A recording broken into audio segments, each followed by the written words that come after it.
welcome into this edition of Border Report Live. My name is Rudy Mideles. I'm your host here in Harlingen, Texas, in the Rio Grande Valley of deep South Texas. Got a loaded program for you today. Just a little later in the program, we're going to bring in our South Texas correspondent, Sandra Sanchez, to talk about a few different topics happening down here in South Texas. And in just a moment, once we take a look at one headline, we're going to bring in our San Diego correspondent, Salvador Rivera, who's coming to us live from the federal courthouse in San Diego as where protests took place this morning, kind of tacking on to that story that he told us about earlier in the week of people getting picked up when they show up for immigration-related activities. So we'll get to that in just a moment. But first, let's go ahead and take a look at that headline that I just mentioned, which is just after 250 arrests, the federal immigration enforcement surge known as Charlotte's Web in Charlotte, North Carolina, has officially come to an end, according to a local sheriff. Now, a news release from the sheriff's office in Mecklenburg County, which includes Charlotte, said that federal officials have confirmed the 5-day operation has officially concluded. No border agent operations will occur on Thursday, the news release said. A spokesperson for U.S. Customs and Border Protection didn't immediately respond Thursday to an email seeking a response about the sheriff's release. Governor Josh Stein said the raids were spreading fear among residents. He said federal agents in unmarked cars were driving in parking lots, picking people up off sidewalks, going to stores, churches, and grabbing people because of, quote unquote, the color of their skin. Now, federal agents aren't done, though, just because this one is wrapping up in North Carolina. They're still moving on. Federal agents are expected to travel to New Orleans for what ICE is now calling Operation Swamp Sweep, and then on to Mississippi, and after that, New York. Now, earlier this week, as I was mentioning to you just a moment ago, we told you how immigration officers in San Diego were working inside federal buildings, arresting unsuspecting people who are showing up for citizenship and visa appointments. This is video from this morning where migrant advocates held a protest against those detentions. Time now to bring in our San Diego correspondent, Salvador Rivera, to talk about what he's been seeing, joining us live from the federal courthouse in San Diego. Sal? Rudy, greetings from a chilly San Diego. Of course, 63 is cold for us, but these people were out there in the elements earlier today, about an hour and a half ago. This protest took place. Roughly 80 to 100 people showed up carrying signs. It's just basically concerned over what's been going on in front of the federal building, inside the federal building where this protest was held. The protest was held outside the federal building where a lot of the apprehensions have been taking place. That people are concerned with folks are showing up for interviews for their green card or to their expired visas. And as they go through their interview, they are being arrested, apprehended by ICE agents who, as they say, are lurking in the shadows, hiding in the corridors, in the hallways. Suddenly they spring out and they're arresting people. They are concerned because this has been going on for weeks now here in San Diego, not just at the federal building, but at the U.S. Citizenship and Immigration Services offices just down the street. People are saying this is not right, it's not fair. In fact, this protest, this demonstration was held as a way to explain and try to describe their feelings, how they are afraid that we are, as Americans, losing our freedoms. Inside our communities, we protest the murder on the high seas that this administration is committing. We protest the DOJ, the Department of Justice, their revenge tour against people who oppose them, people like us who oppose them. And we particularly here today in front of the immigration court protest the terrorizing of our communities, our neighbors, our friends, and our loved ones. The attorneys who have been representing immigrants, migrants who are being detained, apprehended. Just a short while ago, we've heard from a man whose wife, a couple showed up with their baby. They showed up for an appointment. She had an appointment to, as she goes through the green card, the resident status process. And during that interview, she was apprehended.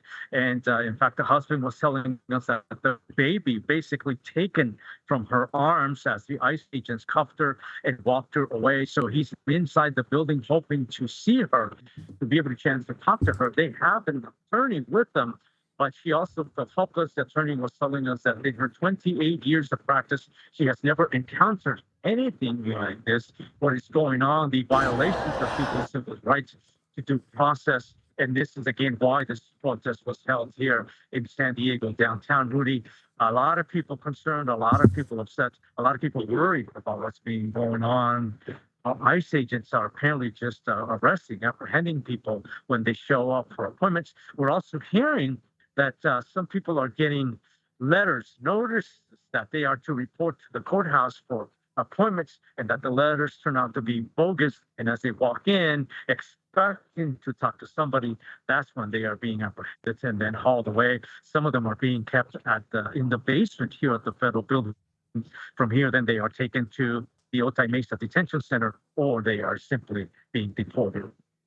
All right. Well, thank you so much for following this. We know you've been in and out of that federal courthouse all week, and we appreciate you joining us today. That's our San Diego correspondent, Salvador Rivera, joining us live from the San Diego courthouse, which he's been talking about all week. And if you've missed those episodes of Border Report Live, you can go back and look at his stories, especially the one of a man whose wife was detained while attending a meeting in that federal courthouse that you just saw behind Salvador Rivera. So make sure to check that out on borderreport.com.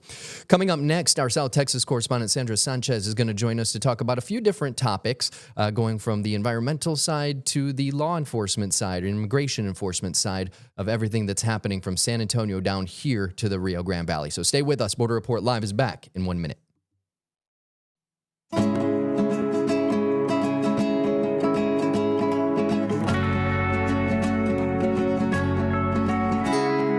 And welcome back to this edition of Border Report Live. My name is Rudy Mireles, and I am your host here in Harlingen, Texas, in the Rio Grande Valley of South Texas. Just a few miles, about 30 miles up the road from me right now. Also here in the Rio Grande Valley, our South Texas correspondent Sandra Sanchez joining us today to talk a few different things. And I'm actually really excited about this one because one of my favorite creatures, I guess you could say, are butterflies. And you've got some new reporting on some butterflies that are common down here in South Texas. Right, Rudy. I mean, who doesn't love butterflies? I'm still sweaty. I just returned from the National Butterfly Center in Mission. What a fun place to go to. Attracts a lot of ecotourism. It's an essential part of the economy here in the Rio Grande Valley. And there is some good news looking up for the monarch butterflies, which had hit an all-time low level of population last year. Now a new study that's out by Texas AgriLife, Texas A&M AgriLife, shows that some measures to conserve and protect this very coveted species might be working. The study has found that along Texas highways, the number of monarchs have increased from about 2% last year to about 4% this year. And they are using a number of methods to try to improve this species, which, as you know, crosses the border to Mexico. It's connected to spiritual lore. It's very cultural here. And the numbers have dropped so precipitously. There really was worry that this species was not going to continue to survive, Rudy. Now, when I look at these things, we often hear from the National Butterfly Center when it comes to topics of immigration. How are things looking out there at the National Butterfly Center right now? Well, obviously their main concern is the butterfly population. So what are they saying they're seeing out in their neck of the woods? Yeah, okay. So it's been a very summer. There were a lot of winds today, so it's kind of hard to capture some of these guys. I did get a few on camera, but what they are seeing is that people are recognizing the importance of these super pollinators. About 1 in every 3 to 5 foods that we put in our mouths have been pollinated by a butterfly and a monarch butterfly. And yet they themselves are extremely picky eaters. Their larvae, their caterpillars, can only survive by living on milkweed. So they have to find this very specific milkweed that the monarchs can lay their eggs, their larvae on, so that when the larvae hatch, they will survive. And then the monarchs themselves are picky picky and they only eat a certain type of food. So big efforts here to get locals to plant milkweed and the food that the adult monarchs will survive on, as well as clear ditches near roadways of milkweed. Because if there's milkweed in a ditch and a monarch goes to eat it and then a car runs over them, So some of these measures that they've done, and these are prototypes. I'm actually excited. I'm going to interview the PhD, the author of the study, in about an hour, and I'm hoping to hear more details. But they put up these like super fences about 10 feet tall to try to force the monarchs to not fly so low and hit our headlights. I always feel terribly guilty when I drive north to San Antonio and then I get to my destination and I see how many butterflies I've slaughtered on the road, right? And there's really no way to dodge them. They fly kind of like bats. They flit, right? They're not streamlined and smooth. So these prototypes, by placing them 10 feet up, encourage the monarchs to kind of fly higher up and perhaps over top. They're encouraging people to plant these beds that attract and will feed the larvae and the monarchs, in safe areas where they're not going to be attacked and hurt. And other thing that's really interesting from the study is that they learned there are two definitive migratory pathways, and one is right here through the Rio Grande Valley. That's no surprise to any of us. The other is from Del Rio to Wichita Falls. And so those two migratory routes really need to have those Texas highways protected and all the people living along the way informed and educated. Yeah. Go ahead. Sorry.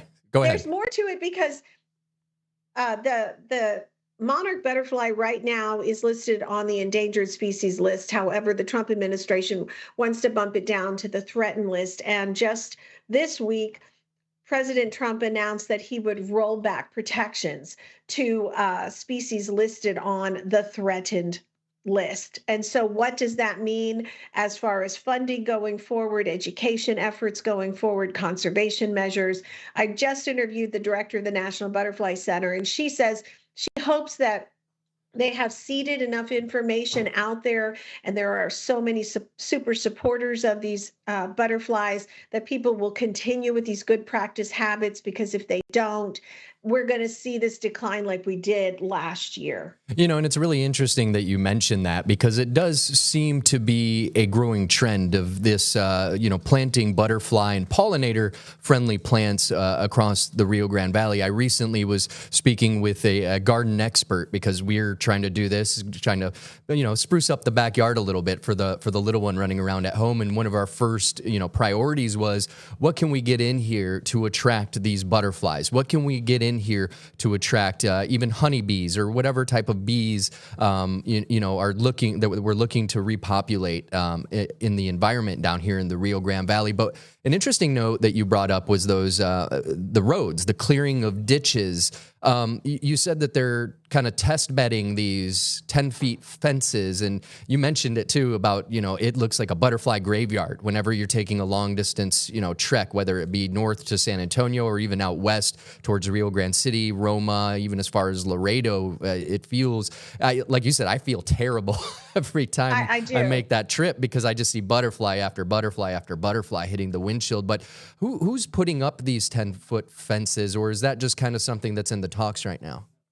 Yeah, no, it's a combination. Texas A&M University, and let me get my glasses on here, is working with the Texas State Department of Transportation, and it's the Texas A&M College of Agriculture and Life Sciences, and together with the Texas Department of Transportation and the Texas A&M Transportation Institute, they are using what they're calling science-based mapping and modeling to try to support these migration routes and support these super pollinators. So, it's a combination of science and working with the community. And, my husband recently retired, and one of the first things he did was went to the National Butterfly Center and bought milkweed plants from them, and then purchased some above ground gardening. I'm such not a gardener. I don't even know how you I just call them a trough. Is it like a trough kind of? Yes. Yeah.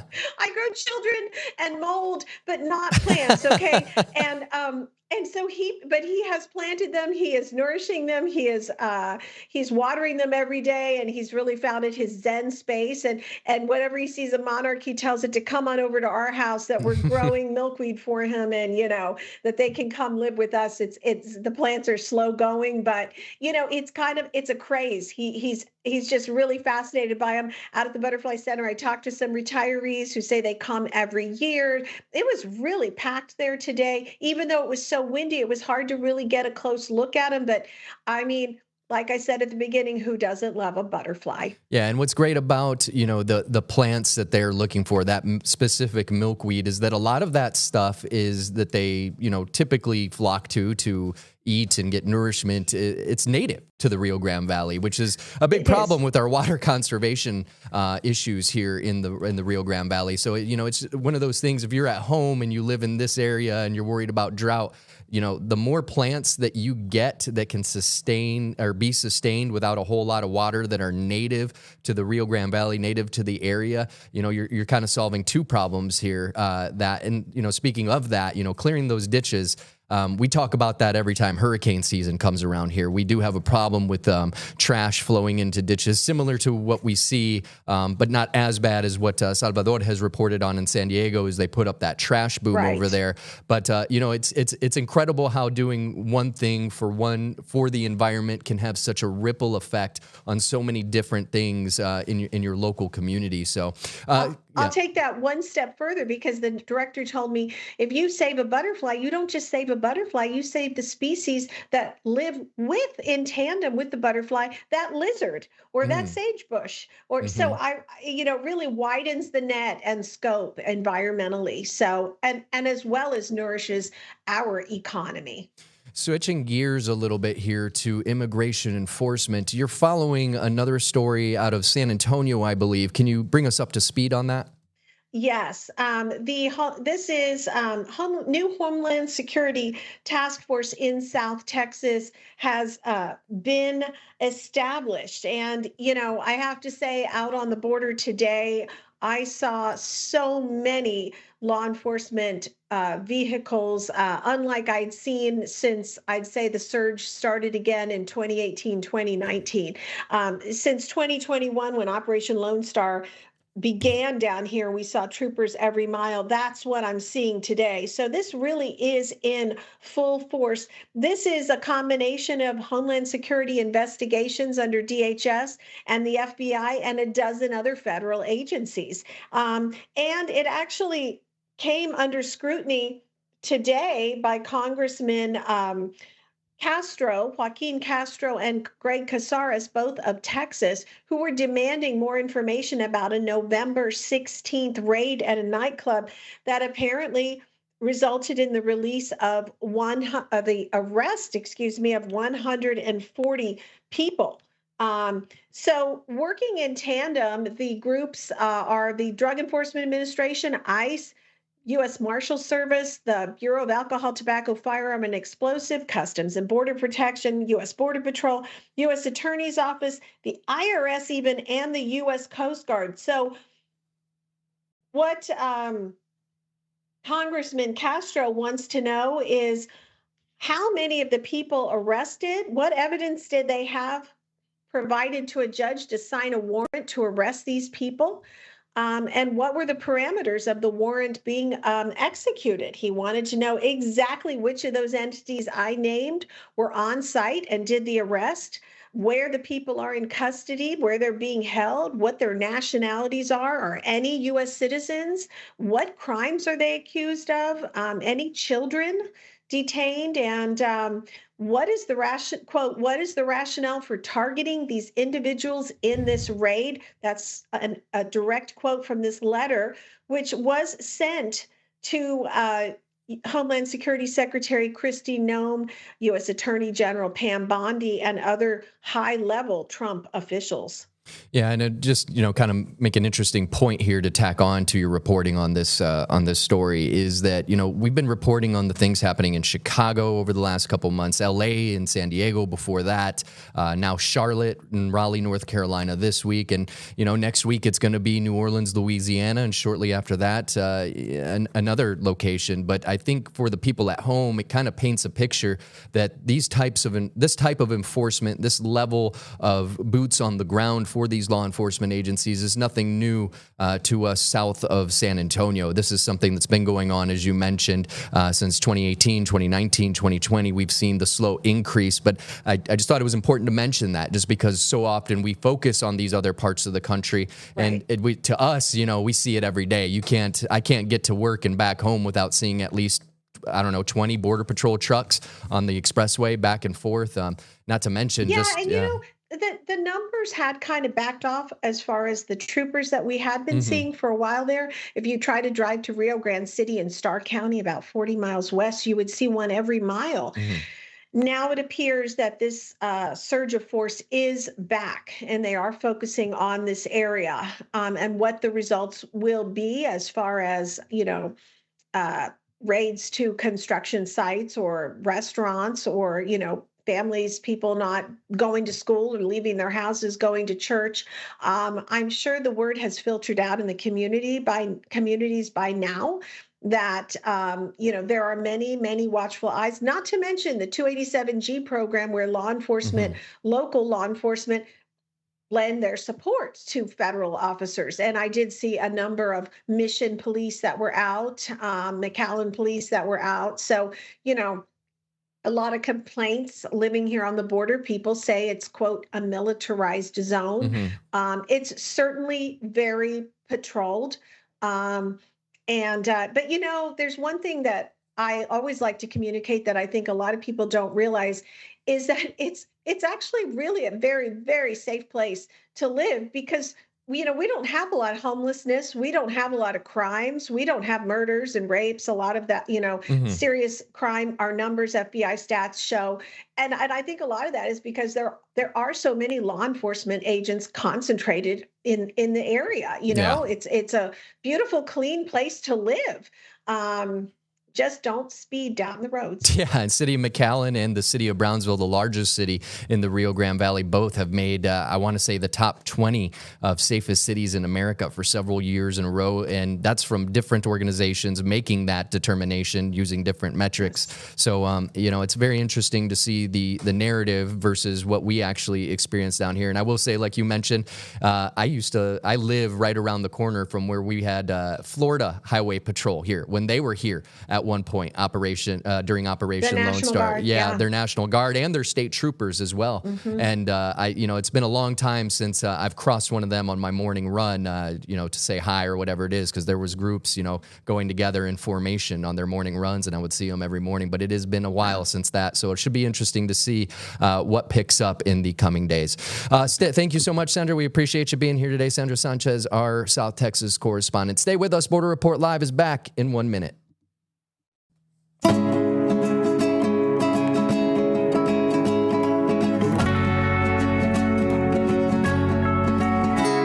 Welcome back to this edition of Border Report Live. My name is Rudy Midelis, your host here in Harlingen, Texas. Got one more headline that we wanted to share with you before we leave you for the day, and that is that the U.S. Border Patrol is monitoring millions of American drivers nationwide in a secret program to identify and detain people whose travel patterns it deems suspicious. Now, an Associated Press investigation found that the predictive intelligence program has resulted in people being stopped, searched, and in some cases arrested. A network of cameras scans and record vehicles, license plate information, and an algorithm flags vehicles deemed suspicious based on where they came from, where they are going, and which route they took. I'm gonna have you sit in the back seat while I search. I'm not gonna put handcuffs on you or nothing, right? But you are detained because of the positive alert. If we don't find nothing in there, then you'll be good to go, man. Okay? You think you're just driving around, doing your job, doing things with your kids and family, and you find out the government is tracking your location and your whereabouts as you go about your normal life. And they're using this to suggest that a citizen might be doing something wrong. plate readers are incredibly powerful surveillance. They are collecting mass amounts of information about who people are, where they go, what they do, and who they know. And then that information is now being weaponized by the federal government to identify, track, and arrest community members. Federal agents in turn may then flag local law enforcement. The Border Patrol says it uses license plate readers to help identify threats and disrupt criminal networks and are governed by federal law and constitutional protections. That's going to do it for today's episode. For Salvador Rivera in San Diego, Sandra Sanchez right here in the Rio Grande Valley, my name is Rudy Mireles. We'll see y'all next time.